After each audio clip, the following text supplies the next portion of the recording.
karaté était beaucoup codifié. Donc aujourd'hui, je compte vous le montrer tel que moi, mon sensei me l'a appris, sensei Brochet, sensei Nardi, paix à son âme.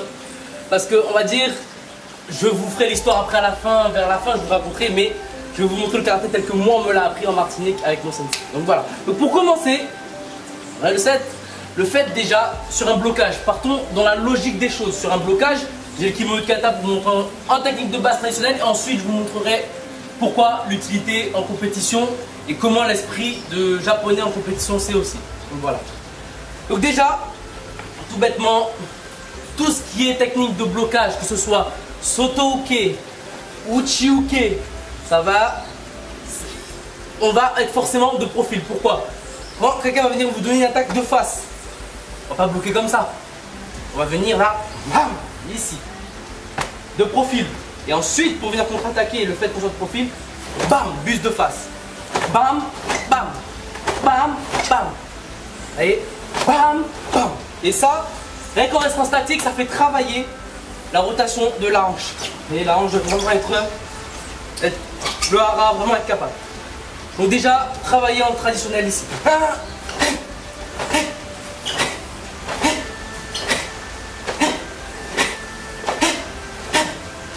Ensuite, travailler de debout.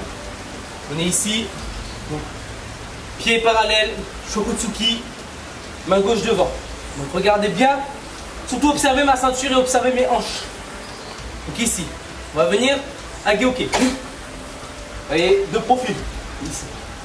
Et limite, comme disait mon sensei, on doit pouvoir mettre une goutte et que ça coule. Ici. Et là.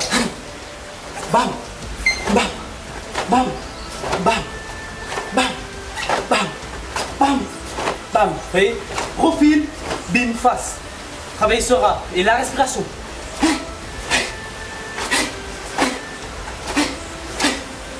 Et de face.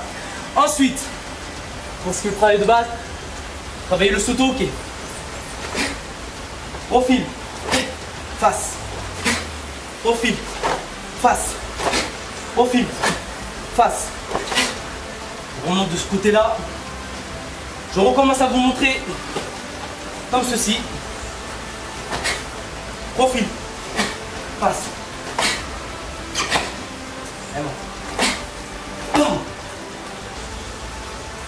Ensuite, dans les techniques de poids, quand ça va être de n'importe quel côté, il faudra systématiquement, comme j'ai dit, être relâché. Comme la vidéo que j'avais fait, comment être rapide en karaté. Donc je vous la mettrai dans la description. Il faudra être relax. Pour les techniques, relâcher et venir contracter à la dernière minute. Le hara. Donc ici, je vous montre sur le uchi-uke et à Geoke. Profil, vous voyez, ma hanche est vers l'avant. Bam, face. Toujours ce mouvement de hanche. Le karaté, c'est la hanche. Souvent dans les écoles, en France, j'ai beaucoup vu, alors forcément j'ai rien dit, mais j'ai beaucoup vu ici, des techniques qui vont là, ici. On va dire c'est très, ça manque de puissance, alors que ce bassin, bim, bim. Vous voyez la hanche, elle envoie un à-coup. Bam, bam, bam. Blocage, profil, face, profil, face, profil, face. Aussi, dernière variante dans les katas, c'est surtout dans le kata MP. Vous voyez dans la partie, on est là, bam, bam. Je vois beaucoup, ok, kakete, saisi. Mais avant, moi, comme on me l'a appris, si vous regardez les vidéos de Kanazawa, tout ça, vraiment les vidéos à l'ancienne japonais, vraiment, on doit même être capable de bam, bam, et venir kakete. Vous voyez la hanche? Saisir. Pour ensuite, là, bam, bam, bam. Vous voyez? Enfin bon, c'était la petite partie détail. Ensuite, pour les coups de pied, moi, je sais qu'on m'a beaucoup fait la détermination des yokogiri. Pourquoi les yokogiri? Parce que c'est la technique de base. Donc vraiment, ici, yokogiri, keage. La différence keage va venir fouetter.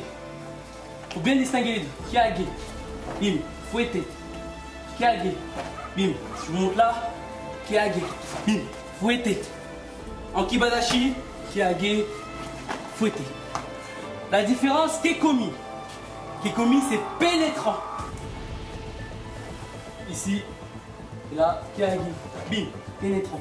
Même on est capable de marquer un petit temps. Bim. Bam. Allez. Ici. Bim. Bam. Boum. On montre. Tourne. Et bim. Kiagi spin. En deuxième technique de base, moi j'aime bien pour travailler son gyaku ici. Pour travailler son gyaku ici.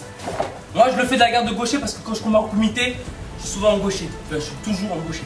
Là, bim, travailler, bim, bim, bim. Donc voilà. Ensuite, pour travailler justement ce décalage de jambes, cette ouverture pour le gyaku, on va venir le travailler en uchi-uke gyaku no kite. Donc, on est ici, bam, ici. Quand on est là, on travaille son uchi-uke, son gyaku no kite. Bim, bim. Vous voyez les jambes? Kokusudashi, on doit être limite ici.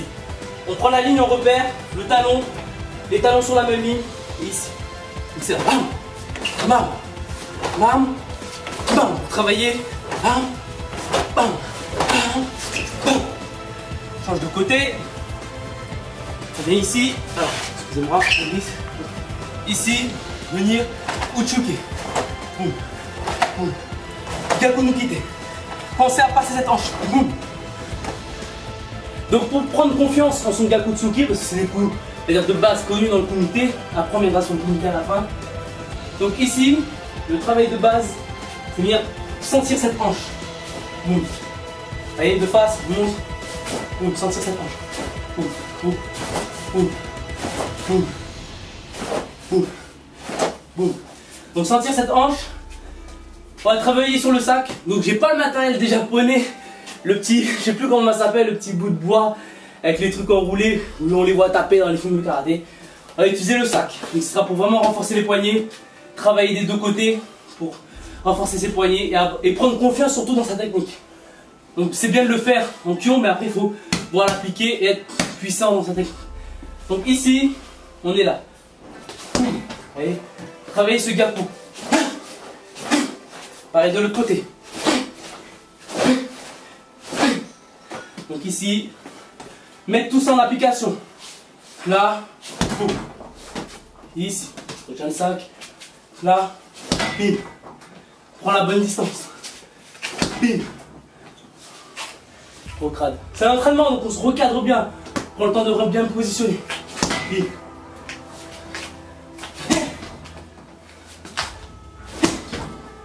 Voilà. Petit à petit, on retrouve les sensations. Pause. Là. Change de côté. Là. Pause. Pause. C'est bien. Voilà. On commence de l'autre côté une dernière fois. Mets la main pour prendre la distance. Parce que oui, en karaté, pour prendre la distance, en kumité, la main est très importante. C'est pour ça qu'il faut avoir une bonne garde ici. Pour justement, comme une antenne, venir calculer cette distance. Là. Allez. Allez, ce gars. Bien passer la hanche, les épaules basses. Voilà. Donc ici, on va travailler les coups de pied. Mais les coups de pied à la mode traditionnelle, pure japonaise, telle que mon sensei me l'a appris. Bien sûr, je vous expliquerai après un petit peu sa biographie à la fin de la vidéo. Donc, alors, on va travailler le maegiri. On est là, les deux bras ici. Maegiri, je me tiens, c'est un coup de pied qui monte et c'est la hanche. Vous voyez, c'est ce mouvement de bassin. Comme si on voulait, voilà quoi. Ici, monter, taper avec le koshi. Koshi, c'est les deux bouts de pied, c'est la pointe des pieds, le koshi. Même dans les échauffements traditionnels, on le travaille pour échauffer ses koshi. Surtout pas avec la pointe, le koshi, ici. Donc le maegiri, je mets ici. Vous voyez, je regarde le truc. Donc c'est ici, monter, taper, ramener, pose. Ici. Le but, c'est pas que le sac vole, c'est vraiment l'impact que ça fait dedans. Vous voyez, ici. Voilà. Là, je pousse. Il faut s'entraîner vraiment à taper. Voilà. Pour le mawashi. Le mawashi, compétition c'est joli, on fait ça. Ici, ok, tout le monde sait faire. Voilà. Traditionnel, on monte sur le côté. Donc le côté, on monte sur le côté. La jambe ici, elle doit être capable de monter sur le côté. Pour ensuite faire un arc de cercle et taper avec le koshi. On est là, monter sur le côté et l'arc. Koshi. Allez, je vous montre. Monter, koshi. Voilà. Ensuite pour le yoko, le kekomi, venir le travailler. Distance, 1. On place le sac. Ici. 1. Bim, ramenez. Le pénétrant.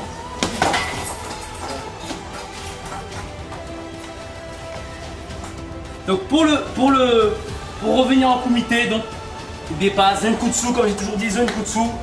La jambe ici, Zenkutsu, et légèrement elle va se plier. Et c'est la technique de base, ici. Donc là, pour le Maite Gyaku, Kizami Gyaku, c'est vraiment, j'aime bien ça parce que ça fait vraiment travailler la hanche et montrer que la technique de base traditionnelle avec la hanche, ça aide bien pour après.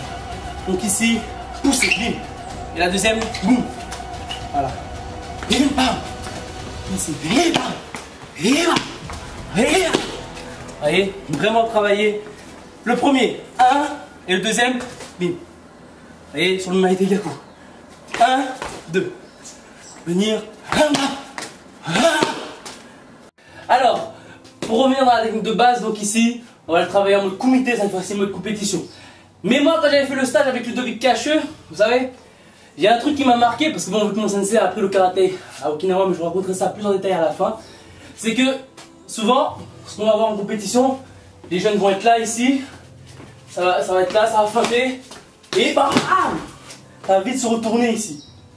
Mais donc, si l'arbitre ne compte pas les points avec les 4 arbitres ou les 2 arbitres ne mettent pas le drapeau, le fait de se tourner, ben, vu qu'il n'y a pas de diamètre, je se prends une canne. Alors que si vraiment on est là, ici ça feinte, ici, face à son adversaire, devant la main, ici qui montre que voilà. Là, c'est l'esprit Zanshi. Donc ici, pareil pour le Kizami, ou rester de face même pour le Maite Gyaku. On peut être là, ici, et vraiment, ici, ou ici. Alors, à la mode japonaise, on met la main sur le torse pour vraiment montrer que, un bloc. Ça peut être là, ici, montrer qu'on est toujours présent. Pour le Kizami Gyaku, pareil. Ici, oui, ici, montrer qu'on est présent. Pareil au niveau de Shodan. Ici. Ensuite, se mettre là, pour remettre une jambe. Pour visionner ma vidéo, donc bien sûr, je reviens vraiment sur ces techniques de base, l'esprit japonais, parce que ça me semble important. Je viendrai à l'histoire de mes 2 sensei, je reviendrai. Donc, comme je dis toujours, peut-être ma technique n'est pas parfaite, hein, on en apprend toute notre vie, surtout en karaté, on en apprend toute sa vie. Donc, comme une ceinture blanche peut m'apprendre quelque chose, comme une ceinture jaune peut m'apprendre quelque chose, comme une ceinture verte peut m'apprendre quelque chose, tout comme moi je peux apprendre quelque chose à un 5e dan, ou vice versa, vous voyez. Donc, c'est ça que j'ai aimé avec cette mentalité de mes sensei, c'est l'esprit Zanshin, l'esprit japonais. Bien sûr, on est basé sur l'humilité, on peut apprendre de tout le monde. Et je parle pas qu'en karaté, dans la vie de tous les jours, on n'a pas cessé de découvrir le monde, même si le monde peut parfois paraître violent, tout ça. Mais on reste vraiment, on peut en apprendre partout. Et de 2,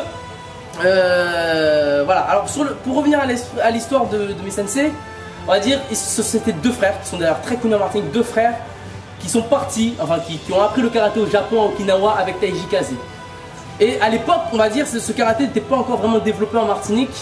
Et ils sont venus, et c'est eux deux qui ont exporté ce karaté pur d'Okinawa, qui ont exporté avec Taiji Kaze, qui ont appris le karaté par Taiji Kaze et qui ont exporté par la suite le karaté en Martinique. Aujourd'hui, ils sont venus, c'était 2 frères, il y en a un qui est décédé sur les 2, mais celui qui est toujours vivant, c'est lui qui m'a appris le karaté avec Sensei, que vous connaissez très bien. Si vous regardez dans mes anciennes vidéos, le combat continue pour un tel. Voilà, c'est 2 Sensei qui m'ont vraiment appris le karaté, soit mentalement, philosophiquement, tout ça. Et voilà, revenir vraiment sur ces bases-là, ça me semble important. Et on va dire, comme je dis souvent, hein, du karaté de ce niveau, on n'en trouvera plus vraiment comme mon sensei ou même Jean-Pierre Laborato, du karaté de ce niveau. Pour moi, il n'en existera plus dans très peu de temps parce que les années passent et puis le jour où ils seront plus là, ben, pour moi il n'y aura plus ce même karaté là, vraiment pur japonais. Et c'est là que j'ai vraiment été en admiration avec eux parce que souvent mon sensei c'était vraiment un haut gradé, il est 6ème dan, vraiment qui est directeur aussi, également directeur technique des passages de grade en Martinique. Donc voilà, vraiment c'est vraiment un haut placé vraiment dans le karaté. Et ce qui quand j'étais petit, quand j'étais comme on dit au col, l'authenticité, eh ben, il y avait mon sensei était vraiment 6ème dan et c'était lui qui donnait les cours, c'est lui vraiment qui faisait passer les passages de grade, qui était vraiment haut gradé dans le karaté en Martinique. Et ce qui m'avait beaucoup frappé, c'est que, et qui m'avait fait l'admirer on va dire un peu plus, c'est le fait que quand il faisait venir des grands champions, que ce soit champion de France kata ou champion de France combat ou n'importe quel expert, mais d'un coup, bam, sur le côté, il reprenait sa position d'élève. Et c'est ça que j'ai beaucoup admiré avec ce sensei là parce que vraiment ils ont eu vraiment cette mentalité. C'est pas parce que eux ils ont connu karaté, vraiment ils sont 6ème dan, vraiment haut placé que non, ils se sont pas dit ouais ça y est, je sais tout, j'ai le 6ème dan, j'ai plus rien à apprendre de personne. Non, au contraire. Et même à l'heure que je vous parle aujourd'hui, ils sont encore en train d'apprendre des nouveaux trucs. Alors, ce ne sera pas forcément des nouvelles positions, mais ce sera vraiment des petits détails qui vont faire la différence après pour retransmettre à nous, nos élèves, à ces élèves comme moi qui fait partie de ces élèves, comme les autres aussi du club. Donc voilà.